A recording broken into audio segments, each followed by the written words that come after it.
تو میں نے جو آیت کریمہ تلاوت کی، بازار کو جوڑ نظر نہیں آتا، مگر میں نے اس لیے اس کو پڑھا کہ صبح ہم جب جاگتے ہیں تو ائمہ اہل بیت علیہ السلام سے جو دعائیں ہمیں ملی ہیں، ہماری اس طرف توجہ نہیں، ورنہ ذکر اور دعا بہت بڑا ہتھیار ہے مومن کا۔ ان میں سے ایک دعا یہ ہے جو امام علیہ السلام نے سکھائی کہ ہر کلمہ کو جب صبح جاگے تو پڑھے، الحمدللہ الذی جعلنی من امت محمد صلی اللہ علیہ وسلم ولم یجعلنی من سائر الامم۔ شکر ہے اس اللہ کا جس نے مجھے اپنے حبیب پاک محمد صلی اللہ علیہ وسلم کی امت میں پیدا کیا فرمایا، کسی دوسری امت میں پیدا نہیں فرمایا۔ حالانکہ باقی جن انبیاء اللہ کی طرف سے سب پر سلام ہے، مگر دعا ہے کہ یہ بہت بڑا انعام ہے کہ رسول کریم علیہ السلام کی امت میں ہمیں پیدا فرمایا۔ تو رسول کریم علیہ السلام پر اللہ تعالیٰ نے جو انعامات کیے ہیں اس کا تو شمار ہی کوئی نہیں، مگر اس آیت کریمہ میں اللہ فرماتا ہے انا اعطیناک الکوثر، حبیب ہم نے آپ کو کوثر عطا کیا۔ کوثر ایک تو مشہور بات ہے کہ وہ میدان حشر میں بھی اور جنت میں بھی حوض ہے، شہد سے زیادہ میٹھا اور دودھ سے زیادہ سفید، برف سے زیادہ ٹھنڈا اس کا پانی، جو پی لے گا پھر کبھی پیاسا نہیں ہوگا، مگر اسی تک اس کا مفہوم محدود نہیں ہے۔ کوثر کثرت سے نکلا والو ایک سیگا بہت زیادہ، جسے ہم کہتے ہیں اللہ کہتا ہم نے جو چیز آپ کو دی ہے بہت زیادہ دی ہے۔ اب اہل سنت کے بہت بڑے عالم ہیں، امام فخر الدین رازی رحمۃ اللہ علیہ، قرآن مجید کی تفسیر ہے 30 جلدوں میں، مفاتیح الغیب کہتے ہیں، تفسیر کبیر بھی کہتے ہیں۔ تو امام اپنی اس تفسیر میں لکھتے ہیں کہ کوثر جو بہت کچھ آپ کو عطا کیا، اس میں ایک یہ بھی ہے کہ آپ کو ذریت فاطمہ کے ذریعہ اللہ تعالیٰ نے ایسی نسل دی ہے کہ جن کا نمونہ اور مثال کوئی نہیں۔ انہوں نے حوالہ دیا کہ پوری امت کوئی لائے جعفر الصادق جیسا اور موسیٰ کاظم جیسا، تو اللہ نے فاطمہ جو آپ کو دی علیہ السلام، وہ بھی کوثر کا ایک حصہ ہے، جو انعامات ان میں وہ بھی ہیں، اور ان کے ذریعے جو وہ پھر بیٹے دیے اور ان بیٹوں سے آگے ذریت اور نسل دی۔ آپ تاریخ اسلامی دیکھ لیں، یہ کوئی محض دعویٰ نہیں، مشرق سے مغرب تک کھنگال لیں، جہاں اسلام کے لیے کبھی کوئی تحریک اٹھی ہے اور اس نے ظالم اور طاغوتوں کا مقابلہ کیا، وہاں اس میں علم جس کے ہاتھ میں ہوگا، وہ سنی ہو یا شیعہ ہوگا، فاطمی حضرت فاطمہ کی اولاد میں سے ہوگا جو وہ اس انقلاب کے لیے اٹھا۔ یہ انڈونیشیا سے لے کر آپ مراکش تک نکال لیں، سربراہ جو ہوگا نا اس تحریک کا، وہ سید ہوگا، فاطمی ہوگا، حسنی ہو یا حسینی ہو، ذریت رسول علیہ السلام میں سے یہ لوگوں نے اس کام کو اپنے ذمہ سمجھا کہ ہماری میراث ہے، ہمارے نانا کی وراثت ہے، دوسروں سے بڑھ کر ہمارا حق ہے کہ ہم اس کی حفاظت کریں۔ اب جو اللہ کے رسول علیہ السلام نے فرمایا کہ حسن اور حسین دونوں میرے گلاب کے 2 پھول ہیں، یہ صحیح بخاری کی روایت ہے۔ اب پھولوں کی خوشبو جو ہے، ہر گلیرا رنگ و بوئے دیگر سے، ہر پھول کی الگ الگ خوشبو ہے۔ اب جو حالات حضرت حسن علیہ السلام کے تھے، جو لوگ ان کی صلح کو نہیں سمجھتے، وہ کہتے ہیں یاروں نے برا کیا ہے، کیسے آدمی کے ساتھ صلح کی جس لائق نہیں تھا۔ اس میں کوئی شک نہیں کہ لوگ جو جی چاہے کہتے رہیں۔ اب گروہ بن گئے 3، پہلے 2 گروہ تھے، پہلے سے چلے آتے تھے، شیعہ تھے، اہل سنت تھے، ان میں سے کوئی معاویہ کو صحیح حاکم نہیں کہتا تھا۔ میں پوری ذمہ داری کے ساتھ آپ کے سامنے کہتا ہوں، خود سنی کہتے تھے کہ اس کا دور خلافت کا دور نہیں ہے، ملک عزوز ہے، ٹائرنٹ کنگڈم ہے، ایسی سلطنت ہے جو ظلم کی بادشاہت ہے، خلافت سے اس کا کوئی تعلق نہیں۔ مگر اس دور میں ایک تیسرا گروہ اٹھا جو مر چکا تھا، مروانیوں کا گروہ جسے ناصبی کہتے تھے۔ خود سنی بھی جو شیعوں کے بڑے بڑے مخالف ہیں، وہ بھی ناصبیوں پر لعنت کرتے تھے، یار شیعہ جو ہیں یہ دشمنان اہل بیت۔ مگر اس زمانہ میں کچھ زور پکڑ گئے، یہ وہی ہنگامے کرتے ہیں۔ اہل سنت سے ان کا کوئی تعلق نہیں، اہل سنت میں کوئی شخص اہل بیت کا مخالف نہیں ہے۔ آپ بھی یقین جانیں، جو احترام آپ کے سینے میں علی کا، فاطمہ کا، حسن اور حسین کا ذرا برابر اس سے کم ان کے دلوں میں نہیں ہے۔ وہ جانتے ہیں کہ اللہ کے رسول علیہ السلام نے فرمایا فاطمہ جنت کی عورتوں کی سردار ہے،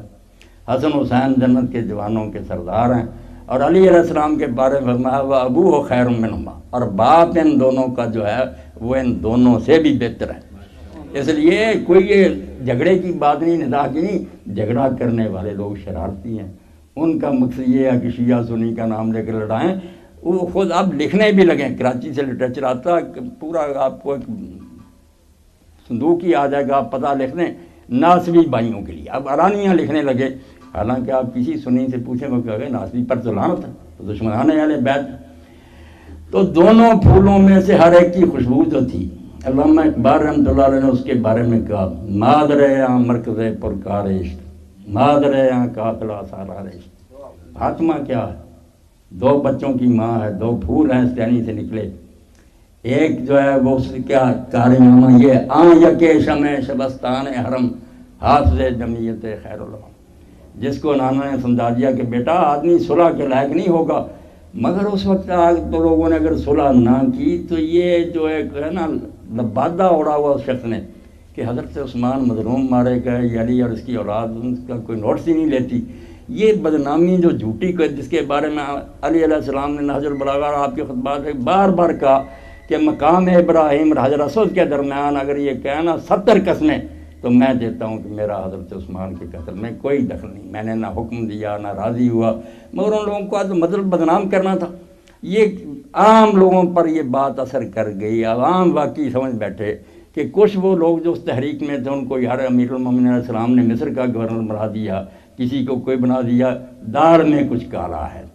اس لیے اللہ کے رسول علیہ السلام نے فرمایا اس کے چہرہ سے نقاب نوچنے کے لیے نا حکومت کو لات مار دینا،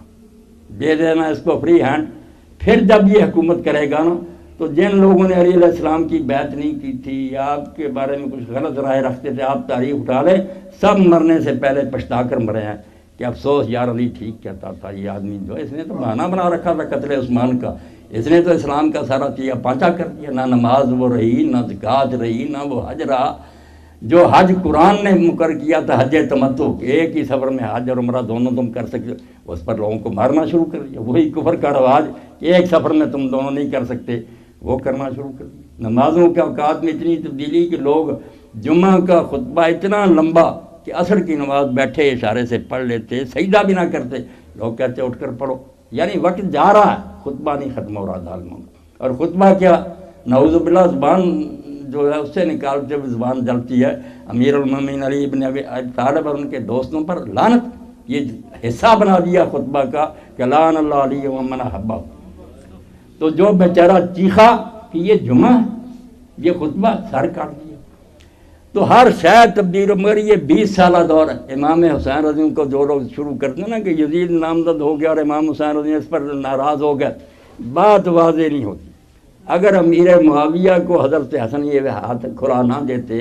اور 20 سال میں اس کا اصل چہرہ سامنے نہ آتا تو حضرت حسین رضی اللہ عنہ کی تحریک بالکل بے جواز ثابت ہوتی کہ یار ایک برا آدمی بیٹھ گیا، پھر کیا، اگر سسٹم ٹھیک چل رہا ہے تو شراب پیتا ہے یا زنا کرتا ہے، اس سے کیا قیامت آ جاتی، یہ اس کا ذاتی فعل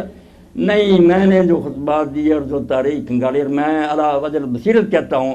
کہ یزید جو ہے یہ ایسے یہ جیسے خواجہ حسن نظامی مرحوم سے جب کوئی پوچھتا تھا کہ آپ معاویہ کے بارے میں کہتے کیا ہیں تو وہ کہتے تھے بڑا بڑی فکرہ کہ وہ تو یزید کا بھی باپ تھا۔ یزید بالکل اس کے مقابلے میں پاسنگ بھی نہیں ہے جو ظلم اس نے کیا، جس نے سر اور اس نے اڑائے ہیں، اور علی علیہ السلام کے ماننے والوں کی جائیدادیں ضبط کی، ان کی زبانیں کاٹی، ان کو درختوں پر لٹکایا، پورے ملک میں دہشت پھیلا دی۔ اور لوگ اس زمانہ میں پھر حضرت حسین علیہ السلام سے آ کر کہتے تھے کہ یہ صلح ہے جو آپ کے بھائی نے کی، اس کی بجائے ہمیں قتل کرا دیتے، ہم جانیں دے دیتے، یہ منظر تو نہ دیکھنا پڑتا۔ تو اس کو معلوم ہوا مروان کے ذریعہ کہ اس طرح لوگ حضرت حسین علیہ السلام کے پاس آتے ہیں۔ اس نے خط لکھا معاویہ نے کہ کسی فتنہ میں مبتلا نہ ہو جانا اور اپنے بھائی کے عہد کے خلاف نہ کرنا، بغاوت نہ کرنا۔ تو امام علیہ السلام نے جو خط لکھا نا اس دور میں، تحریک حسینی کو سمجھنے کے لیے اس کا مطالعہ ضروری ہے۔ آپ نے فرمایا تو کہتا کسی فتنہ میں مبتلا نہ ہو جانا، اس سے بڑھ کر فتنہ اور امت کے لیے کیا ہوگا کہ تیرے جیسا آدمی امت کا سربراہ بن چکا، فتنہ تو برپا ہو چکا، اور میں جو تیرے خلاف جہاد نہیں کرتا اس کے لیے مجھے عذر سمجھ نہیں آتا کہ میں قیامت کے دن جواب کیا دوں گا۔ صرف میں اپنے بھائی قید نبھا رہا ہوں کہ جو انہوں نے معاہدے میں یہ شرط طے کی تھی کہ مرتے وقت یہ کسی کو نامزد نہیں کرے گا، امت پر چھوڑ جائے گا، وہ دیکھوں گا۔ اگر آخری کیل بھی اس نے اس تابوک میں ٹھونک دی پھر دیکھا جائے گا، ابھی تم صبر سے کام لو۔ اپنے ساتھیوں کو بڑی مشکل سے آپ چپ کراتے تھے۔ تو حضرت حسن علیہ السلام کی صلح کے بارے میں علامہ اقبال فرماتے ہیں انہوں نے تو صلح اس لیے کی تا نشین ذات سے پیکاروں کی پشت پاز از برسر تاج ان کی، تخت مل رہا تھا اور یقین جانیں حضرت علی علیہ السلام سے اتنی محبت لوگوں کو نہیں تھی جتنی حضرت حسن علیہ السلام سے تھی۔ ان کی وفات کے بعد جب عبداللہ ابن عباس نے اعلان کیا کہ امیر المومنین تو فوت ہو گئے ہیں، ان کا بچہ اگر تم چاہتے ہو بیعت کر لو ورنہ جس کی چاہو جا کر کرو، تو 40,000 نے حضرت حسن علیہ السلام کی بیعت اپنی خوشی سے اس وقت کی، اور جتنا ان کو پسند کیا، ان پر تو کوئی تہمت بھی نہیں تھی، نہ کسی قتل کی، نہ حضرت حسن علیہ السلام کے ساتھ جانیں دینے کے لیے تیار تھے، مگر تا نشین داد سے پیکاروں کی پشت پادت برسر تاج، تخت اور تاج کو ٹھوکر مار دی کہ امت میں آگ جو ہے نا بجھ جائے، چلو میرے تخت چھوڑنے سے اگر صلح ہوتی ہے اور امت کسی صحیح راستے پر آتی تو آ جائے۔ اور اصل مقصود یہی تھا کہ اس شخص کا اصل چہرہ لوگوں کے سامنے آ جائے۔ زکوٰۃ کے بارے میں جو حال ہوا اہل سنت کی کتاب میں آپ سنیں پڑھیں، اس میں ایک علیحدہ باب ہے کہ ائمہ جور جو ہیں، جو ظالم حاکم ہیں، ان کے بیت المال کو زکوٰۃ دینی چاہیے۔ تو ان صحابہ سے لوگ آ کر پوچھتے تھے جو اس معاویہ کے دور میں فوت ہوئے ہیں، سعد بن ابی وقاص ہیں، حضرت ابو ہریرہ، ان سب سے پوچھتے تھے کہ یہ جو زکوٰۃ کے ساتھ کر رہا ہے کہ اپنے کپڑوں اور خوشبوؤں پر خرچ کر رہا ہے، اپنے چیلے چانٹوں پر لٹا رہا ہے، اب زکوٰۃ اس بیت المال کو دینا جائز ہے؟ تو وہ کہتے تھے اللہ کے رسول علیہ السلام نے پہلے ہی پیش گوئی کی تھی کہ ظالم حاکم آئیں گے، وہ یہ سب کچھ کریں گے، مگر امت کے اجتماع اور اتفاق کی خاطر تم ان کو دیتے رہنا، وہ جواب دہ خود ہوں گے، تم بری ہو جاؤ گے۔ یعنی اس وقت ہی نماز، زکوٰۃ، حج سب دین کے ستیہ ناش ہو چکا تھا۔ اس لیے حضرت حسین علیہ السلام کے لیے کوئی راستہ